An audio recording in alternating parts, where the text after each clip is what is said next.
A paz do Senhor, eu sou o pastor Davi, você está no canal Bíblia Transparente. Como nos vídeos anteriores nós falamos sobre as perseguições que a igreja veio sofrendo a partir do primeiro século, nós vemos que a igreja ela persistiu, insistiu, né? Ela permaneceu firme na doutrina dos apóstolos. Como nos vídeos anteriores nós falamos sobre doutrina dos apóstolos, o que a igreja precisava se manter firme naquilo que ela, na sua convicção, na sua meta, né, na sua missão, podemos dizer assim, né? Então, quando nós começamos a entender essa parte, nós chegamos andando um pouco mais, nós encontramos ali já na parte de Constantino, em Constantinopla, como eu já falei com vocês, e eu dei uma explicação muito rápida no último vídeo nosso sobre igreja estatal, igreja sem identidade bíblica. Por quê?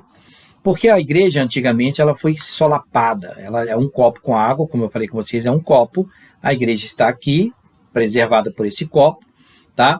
E a igreja ela foi solapada, ela bateu na igreja aqui, perseguições, queimou, ela foi jogada nas arenas, ela foi decapitada, ela foi queimada. Falo de igreja de pessoas cristãs, não estou falando de pessoas pagãs, né? Sobre o paganismo religioso que alguns pregam por aí, dizendo que os cristãos seriam essas pessoas que vieram desse sistema religioso. Não, os cristãos que vieram da doutrina dos apóstolos. Esses cristãos foram perseguidos. E ninguém queria ser crente. Por quê? Ninguém queria converter para quê? Para mim ser perseguido? Para converter para mim sofrer prisão e até morte? Não. Então, o que acontece com o sistema, né, o diabólico, o demoníaco, ele batia do lado de fora da igreja. Chegou em Constantino, ele agora passa a agir dentro da igreja, ele penetra dentro da igreja. É isso que eu quero falar com vocês hoje. Essa parte, quando ele penetra dentro da igreja, ele traz uma descaracterização, a falta de identidade com a igreja. A igreja agora ela começa a receber verbas estatais, ela começa a receber privilégios estatais, ela começa agora a ser considerada a religião do Estado. Até Constantino diz, sou convertido, já falei com vocês no vídeo anterior da visão que ele teve, questionável, né? Não a visão, mas aquilo que ele disse que era cristão.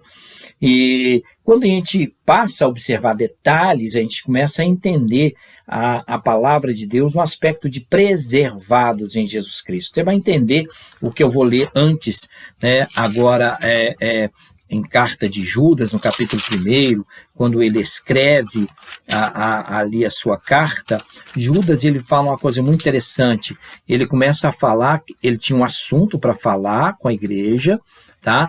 E nesse assunto que ele tinha, ele diz assim no versículo 1: Judas, servo de Jesus Cristo, irmão de Tiago, aos chamados, santificados em Deus Pai e conservados em Jesus Cristo, misericórdia, paz e amor vos sejam multiplicados. Ele começa a falar de conservados em Jesus Cristo, preservados em Jesus Cristo, tá? Amados, procurando eu escrever-vos com toda diligência acerca da salvação comum, ele escreveu sobre a salvação comum. Tive por necessidade escrever-vos e exortar-vos a batalhar pela fé, que uma vez foi dada aos santos. Aí ele começa a trazer na sua carta, introduzir na sua carta o que realmente estava acontecendo e o que vai persistir no seu acontecimento e está acontecendo nos nossos dias, tá? Ele diz assim, olha, porque se introduzirão alguns, já que antes estavam escritos para este mesmo juízo, homens ímpios, ou seja, não convertidos. O que ele está dizendo? Ele está dizendo que da época de Constantino também, eu vou fazer esse paralelo, as pessoas entravam para a igreja por interesse, por benefícios. As pessoas entravam na igreja dizendo ser convertidos justamente para se beneficiar de alguma coisa, principalmente em cargo de pastor, cargo de evangelista, não importa o posicionamento que estava dando para ele, desde que seja um cargo em destaque. O que acontece? Ele recebia benefícios do Estado, ele recebia porque o Estado mantinha a igreja. E essas pessoas sem compromisso, ímpios, entravam dentro da igreja e podemos assim, nessa adesão à igreja, a igreja recebia aqueles maus elementos, aquelas pessoas cruéis, aquelas pessoas que não tinham respeito com Deus, homens ímpios. O o que Judas está dizendo, né? E converteram em dissolução a graça de Deus e negam a Deus, o único dominador e Senhor nosso Jesus Cristo. Eu vou parar aqui nesse versículo 3, né, versículo 4 da carta de Judas. Por que ele está dizendo isso? Porque o que acontece hoje é que as pessoas pregam aquilo que não vivem, as pessoas contam testemunho fazendo chacota da palavra de Deus, as pessoas usam anedotas para fazer a sua plateia cair na gargalhada, e os indoutos, os sem conhecimento, os que não odeiam ler Bíblia, eles caem na gargalhada e acham que aquele animador de palco, né, que é famoso, e esse animador de palco, ele agora está trazendo uma bênção. Que bênção que ele trouxe? Nenhuma. Ele é carnal, ele é herético, ele é um apóstata.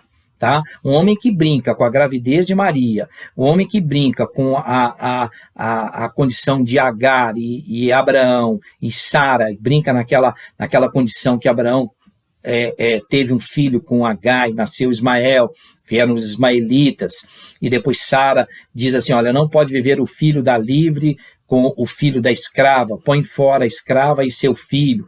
E ele brinca com isso. Quem faz chacota com a palavra de Deus, para mim, é um herético. É um apóstata, ele apostatou-se da verdade, ok?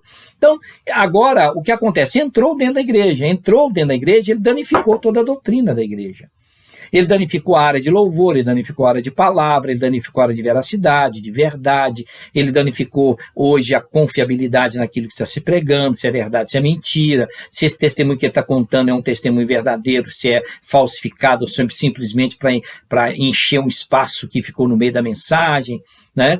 Pregadores que vão para púlpito e começam, aleluia, glória a Deus, ele já se perdeu na mensagem porque ele nem começou e não sabe como vai terminar, ele não tem princípio, meio e fim, ele não tem uma sistematização de mensagem. Por quê? Porque ele não lê a palavra. Então, dentro disso aí, eu quero trazer para vocês hoje, exatamente quando eu falei no último vídeo, sobre o que está acontecendo hoje no meio da igreja. A igreja hoje continua na sua meta de se vender ao Estado, né? A igreja está se vendendo ao Estado. Agora, que eu quero trazer para vocês uma palavra em que Paulo descreve em 1ª carta de Coríntios, no capítulo 11, quando ele fala sobre a ceia, mas eu quero falar só sobre o versículo 23. Porque eu recebi do Senhor, que também vos ensinei, que o Senhor Jesus, na noite que foi traído, tomou o pão, e tendo dado graças, partiu, disse, tomai e comei esse meu pão, meu corpo que é partido por vós. Não sabemos o texto, o contexto desse texto. Mas o que eu quero frisar aqui é, o que eu aprendi, eu te ensinei. Se você aprendeu o que nós te ensinamos, Paulo está dizendo isso, então pratique.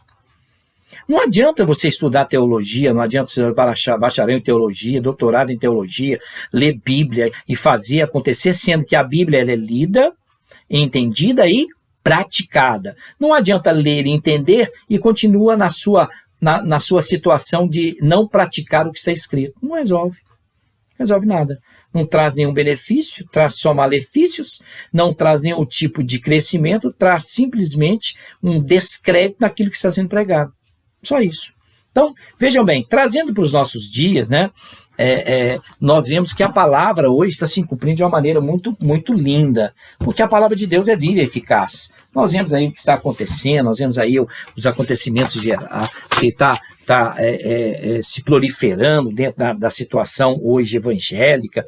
Nós vemos muitos, eu sei que são críticos, né, estão criticando o que a gente está dizendo, e alguns estão dizendo aí também. Não me importa, o importante é que a palavra está sendo divulgada e como Paulo diz na Galácia, no capítulo 1 de Gálatas, se alguém vos anunciar outro evangelho, a não ser esse que eu tenho vos anunciado, que é bíblico, seja anátema. Tá? Então, trazendo a situação dessa parte de Constantino, dessa parte que a igreja se comprometeu, a igreja se envolveu, se comprometeu com o Estado, passou a ser mandada pelo Estado, ela passou a ser governada pelo Estado. Nós estamos vendo isso nos nossos dias. Igrejas famosas no Brasil, aqui também, mas a gente sabe o que está dizendo, igrejas famosas no Brasil que simplesmente entregam seus púlpitos para políticos corruptos. Se venderam.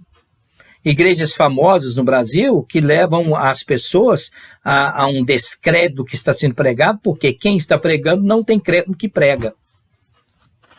não vive o que está pregando. Então, trazendo para os nossos dias, né, o evangelho cristocêntrico já não é muito, né, visto, é muito raro. É muito raro. Nós temos visto aí o que está passando e sucedendo, né? A gente fala sobre, né, depois de Constantino, a igreja romana, ela tentou ir nas suas cruzadas, fazendo ali, arrecadando dinheiro, vendendo indulgências, e todo mundo criticou aquela coisa toda, e fazendo que o povo pagasse para ter um cantinho no céu, escritura de terreno no céu. Está muito longe, não? Nós estamos vendo gente aí hoje com vassoura ungida, estamos vendo gente aí rosa vermelha que não sei de quê, nós estamos vendo gente aí com fogueira não sei de quê, feijão não sei de quê, nós estamos vendo gente aí que vai para as redes sociais e agride em quem está falando do que ele está fazendo, que é heresia, agride e começa a querer amaldiçoar aquela coisa toda. Então são situações que nós vamos vendo acontecer aos nossos olhos. E o pior, sabe o que é? O pior disso aí é que o povo está vendo e não toma atitude. Não toma. O povo está aceitando as suas coreoresias, as suas heresias, as suas mensagens apóstatas, os seus evangelhos morno, laodiceano, o seu evangelho que não produz nenhum tipo de vida. Está vendo isso aí? Como eu já falei com vocês no vídeo passado, vejam bem, a minha preocupação é que as pessoas que estão ouvindo, hoje eu até escrevi 2 coisas aqui, e disse assim, olha, quando aprendemos alguma coisa é para que nós possamos mudar os nossos hábitos. Eu aprendi, eu compreendi, eu tenho que mudar. Então, continuar fazendo o mesmismo. Quando nós estudamos, principalmente a teologia bíblica, é para mudar e sair daquilo que estava acontecendo ou está acontecendo, e as pessoas estão aceitando isso. Olha a carta de Judas, lá nos versículos posteriores, diz assim, entrarão no vosso meio, banqueteando-se convosco e apacentando a si próprio. Então, meus amados, dentro disso, nós vemos que hoje nós temos 2 grandes ministérios no Brasil, que é fato, está aqui, ó. Estou com a PL na minha mão, ó, tá? PL 897 de 2017 e PL 799 de 2017. 2017, nós estamos em 21. Então, projeto de lei, PL é projeto de lei, está aqui na minha mão, ó. Aqui, ó, todos os 2 projetos de lei, aqui, ó, todos os 2.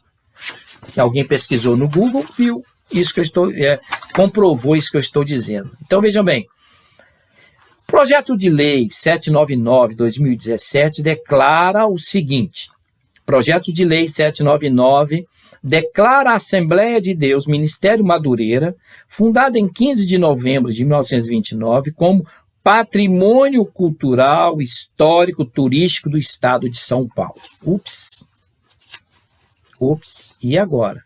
Sabe o que é patrimônio público? Sabe o que é patrimônio cultural?